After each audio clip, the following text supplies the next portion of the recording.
happens is I'm taping them, and if you want to, you could attend live. Okay, I gave you the locations, and over at the library, you go downstairs. There's recording studios over there.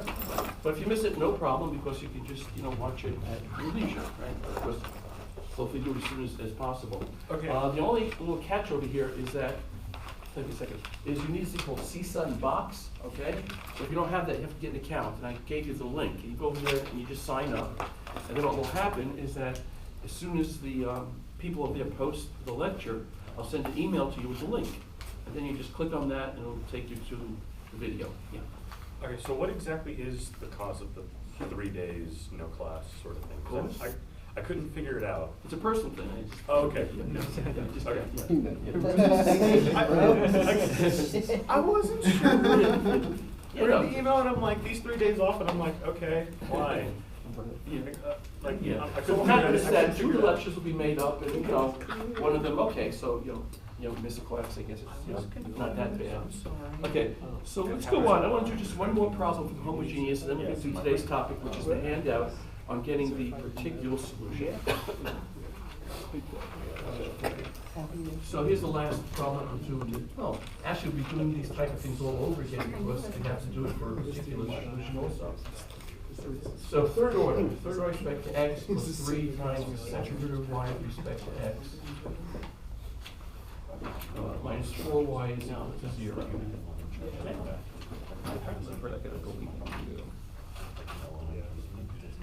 Okay, so it's a homogeneous linear differential equation with constant coefficients. Homogeneous, we know what to do. Right down the auxiliary equation will be r cubed plus 3r squared minus 4 equals 0. It's a cubic, and you can just see by inspection that one root is r1 equals 1, okay? And not to do the long division, you don't do that.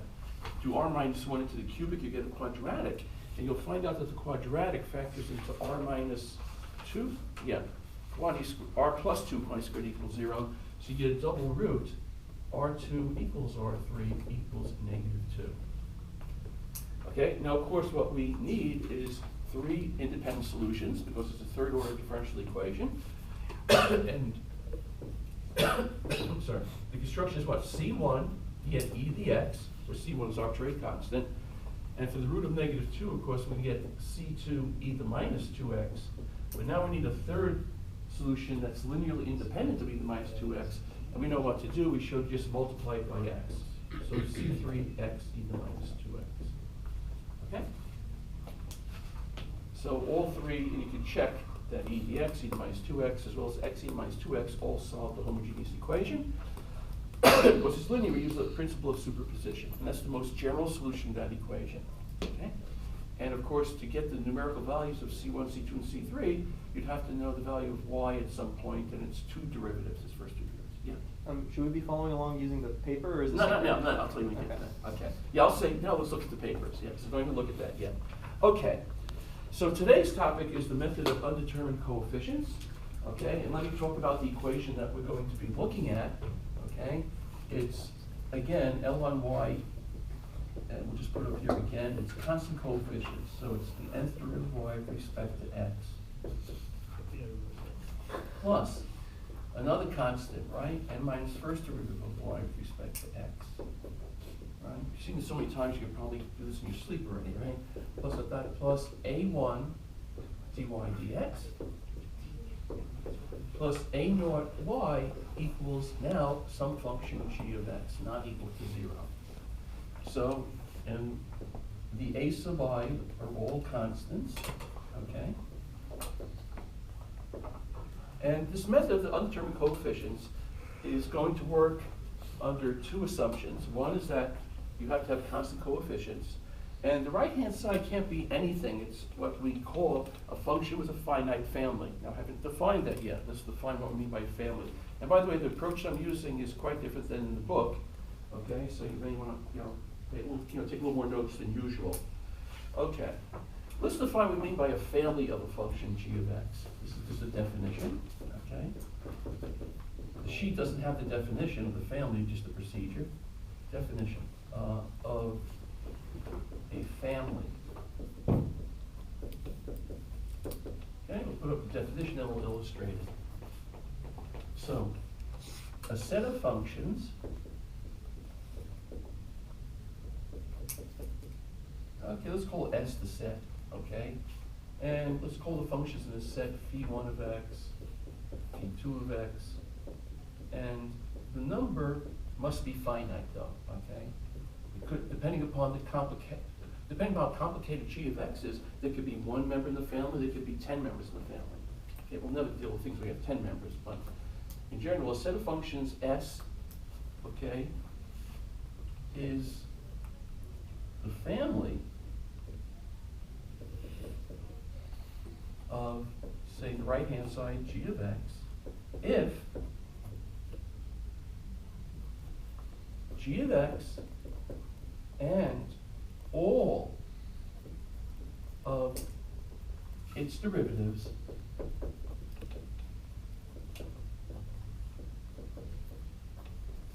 can be expressed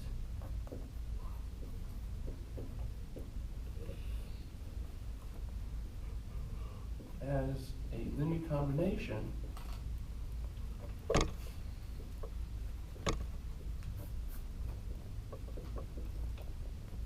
of elements of S.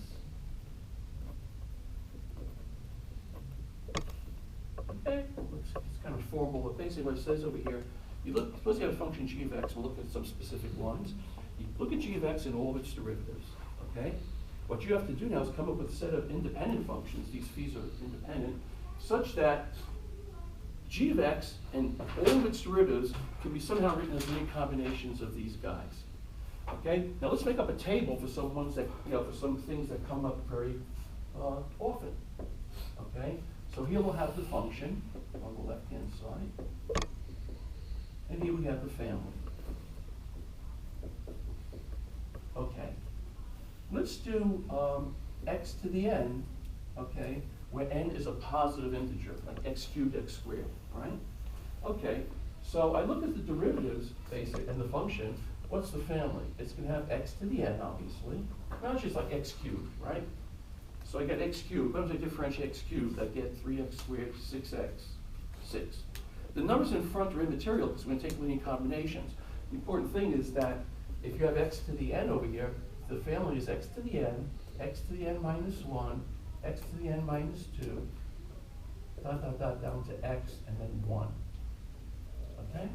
So for example, suppose I had x cubed, okay? The first derivative gives me a 3x squared, then a 6x, then a 6.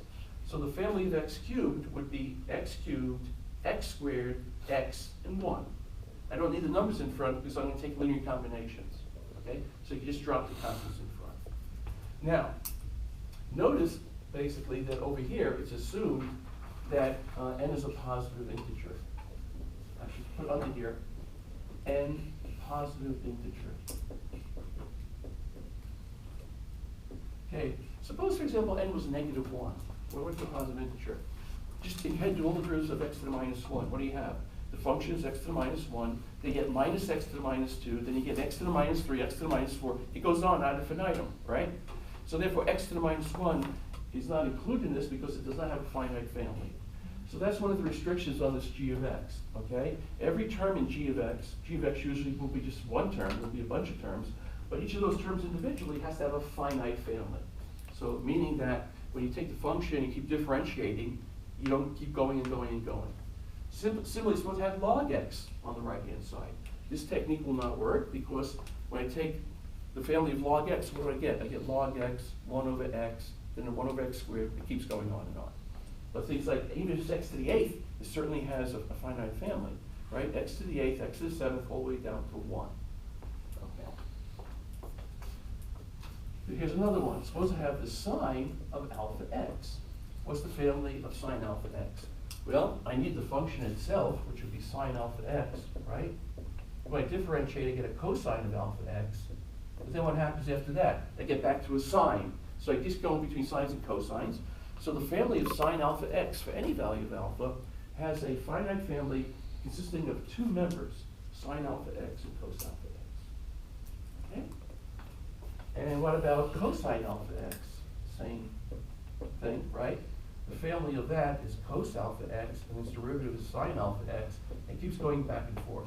And And by the way, the order of this is immaterial. It's just a set of functions. Doesn't matter how you order them. So again, sines and cosines are nice because they just have a finite family consisting of two functions. Okay, and the very last one in this table, let's do something like e to the gamma x. Okay? What's its family? You have e to the gamma x. And every time I differentiate e to the gamma x, I just get a bunch of constants in front, but I keep getting back e to the gamma x. So that's probably the simplest function. The exponential has a family consisting of just the function itself, just one. Okay? Okay. So now we can describe this method of undetermined coefficients. It's to get the particular solution. Professor? Yeah.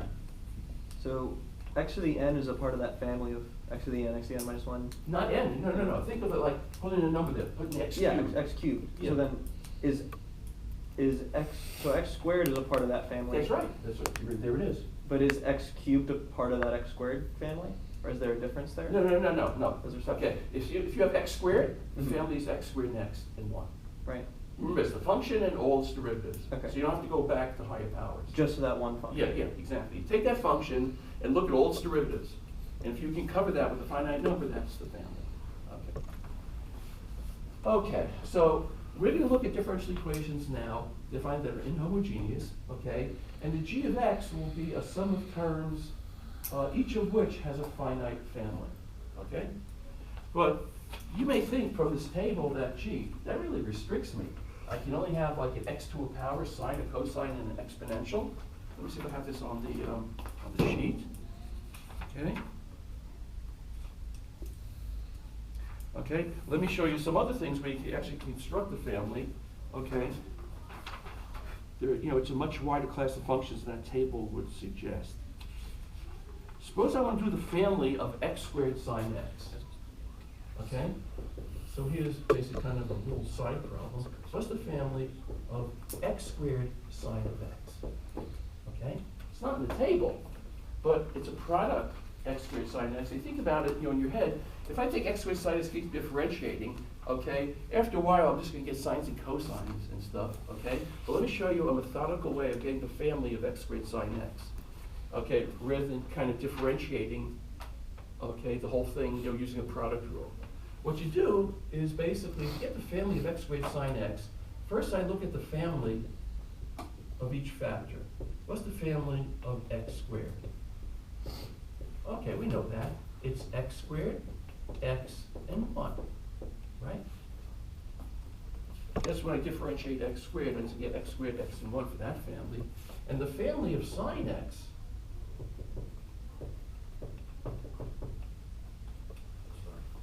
sine x, we have that. We know that's just sine x and cosine x.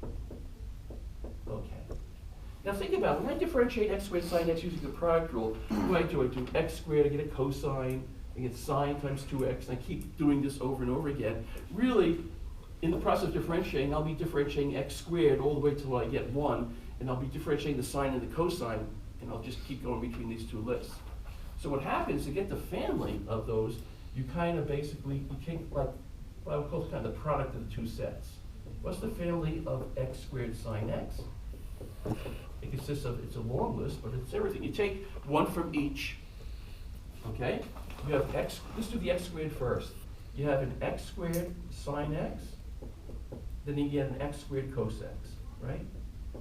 So you can take the product of the member of each family with every other member of the other family. So if you do the x squared, this is x squared sine x, x squared cos x. Now let's take care of the x. That's going to give you x sine x and x cosine x, right?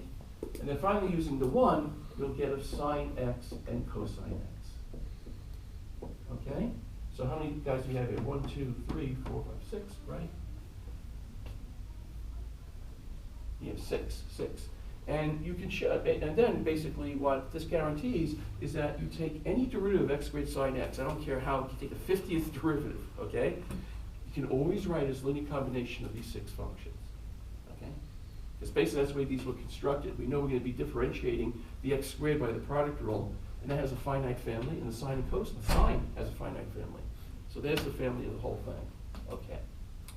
So maybe let's just look at the sheet now, okay? So there's the equation which I wrote on the board, okay?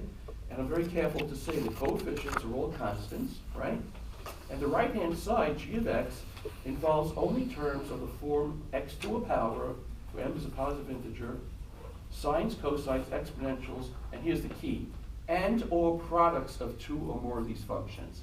See, like x squared sine x fits into that, okay? So anything basically, you look at this basic table, and anything that's a product of those things, it could even be like x to the fifth sine x cos x, okay? And you use the procedure that I did. First you find the family of x to the fifth, then sine, then cosine. Do this product business, and you'll get the family of the right-hand side. Okay. So this method, it's called method of term coefficients. It's restricted to problems where you have a linear differential equation with constant coefficients, and the right-hand side must have a finite family. You may ask, what happens if it doesn't have a finite family? That's the topic. That's the next class. We're going to do that. Okay? But in practice, so many differential equations have this characteristic of a finite family, and you'll see that this method is much simpler than the method that works for an arbitrary g of x. Obviously, you want to have this one at your disposal because it solves most of the problems that you'll encounter in practice. Okay, so step number one, very important now, we want to solve the inhomogeneous equation. Think back about the theory that we discussed. Remember about a couple of weeks ago, we never solved an equation, but I talked about this type of equation, and I said that the general solution is a sum of two, right? It's the homogeneous solution plus the particular solution, right? Any particular solution, right? And we just covered on Monday how to do the homogeneous case, the g of x equal to 0. I covered that entirely with constant coefficient, okay? So that's the first step. You must solve the homogeneous equation, okay. Then you construct a family of each term or product of which g of x is a linear combination. Well, it'll be an example. We'll do plenty of problems. We can do many, many problems with this, okay? I have something like 7 or 8 problems that we're going to do, okay? You just really have to practice with this. So then you construct a family of g of x, okay? Skip number 3 for a time being. That's kind of a complication, which we'll get to later on. That, there's a certain thing that you have to alter. Just like, remember, we had a double root of the characteristic equation. We had to make it e to the rx and x e to the rx. What happens is that if the family of g of x, we'll get to this later on, if g of x has a family member that's a homogeneous solution,